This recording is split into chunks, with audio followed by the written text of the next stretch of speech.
You know that glass of milk on your breakfast table? It seems so simple, right? So pure. But its journey from the cow to your cup is way more complex than you might think. So let's peel back the layers and see what's really going on inside. I think we all kind of have this lovely picture in our heads, don't we? A mother cow, peacefully nursing her calf, and then generously sharing whatever's left over with us. The source material calls this a kind misunderstanding. It's a really nice thought, but is it actually what's happening? Yeah, is that really what's going on when we're talking about producing milk on an industrial scale? The reality behind the carton, well, it's often way different, and honestly, it can be a little unsettling. Okay, so let's just pull back the curtain on this whole thing. Let's talk about modern industrial milk production, because this is where the story really takes a sharp turn. Okay, so here's the first shocker. A constant supply of milk? That's not exactly natural for a cow.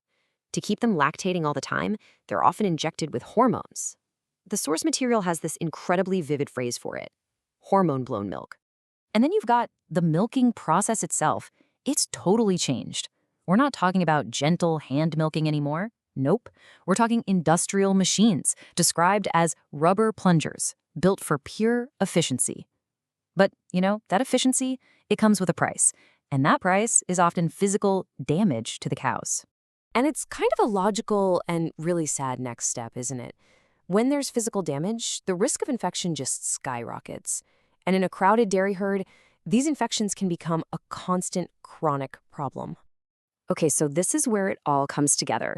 To keep these infected cows producing, they're treated with antibiotics. And where do those antibiotics go? Well, residues can find their way into the final product, the very milk that ends up in our refrigerators, in our homes. Now, let's shift gears a bit. Beyond just the industrial process, there are some pretty big scientific differences in the milk itself. And this really helps explain why you might feel totally fine with one kind of milk, but completely bloated with another. This gets right to the heart of the issue for so many people, the type of protein. A lot of folks who think they're lactose intolerant, they might actually be reacting to this thing called A1 protein. It's super common in Western cows, like Holsteins. During digestion, it can create a compound called BCM7, and that's what can cause all that discomfort and bloating. But on the other hand, you have A2 protein, which you see more in Asian breeds. It's just structured differently, and for most people, it's a whole lot gentler on the system. And then, of course, there's how it's processed. You've got UHT milk. That's the kind you find on the regular grocery shelf, not in the fridge. It's blasted with super high heat so it can last for months. But in that process, you lose some of the good stuff. Then you've got pasteurized milk, the stuff in the refrigerator. It uses lower heat, which means it keeps more of those active nutrients, but you gotta drink it fast. It's that classic trade-off, right? Convenience versus nutrition. So this table really puts it all together, giving you the big picture. You see, in the West, milk is typically A1 protein, it's pasteurized, and it comes from grass-fed cows. Now compare that to the modern Chinese market. There you're seeing a shift towards A2 protein, way more UHT processing for that long shelf life, and a diet of something called TMR, total mixed ration. That's a super precisely formulated feed that's designed to get the most and the best milk out of the cow. All right, let's just do a complete 180 here. We've talked about industrial production, we've talked about modern science, but what about ancient wisdom? Traditional Chinese medicine, or TCM, has its own really fascinating way of looking at milk. So in TCM, every single food has what they call energetic properties. Milk is seen as sweet and slightly cold. Its main job is to nourish yin. Now, you can think of yin as the body's cooling, moistening, and calming energy. So milk is considered especially good for the lungs and the stomach. So based on that, who should be drinking milk? Well, according to TCM, it's perfect for people who show signs of dryness, what they call a yin deficiency. But, and this is a big but, for people who tend to feel bloated or have what's called dampness, milk can actually make things a lot worse. It's also seen as a trigger food that can really aggravate skin conditions like acne or eczema. Okay, so we've got all this info swirling around, the industrial side, the science, the ancient wisdom. What do we do with it? How do we actually make a smart choice when we're standing in the dairy aisle? Let's turn all this knowledge into something we can actually use. Here's a super simple 3-step guide.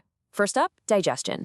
If milk makes your stomach feel not so great, try looking for milk labeled A2. Seriously, it might be the protein, not the lactose, that's causing the problem. Step 2, nutrition. If you want the most bang for your buck in terms of active nutrients, Always go for the pasteurized fresh milk in the refrigerated section. And third, flavor. If you just love a really rich, creamy taste, milk from cows fed on that TMR diet often delivers exactly that. But what if there was a way to enjoy milk that kind of brings all of this together? Something that respects both modern science and this ancient wisdom? Well, there is, and it's actually in the form of this incredibly delicious traditional dessert. It's called ginger milk curd, and the way it works is just so cool. From a science perspective, there's an enzyme in ginger called Zingibain that actually curdles warm milk, turning it into this beautiful, soft pudding.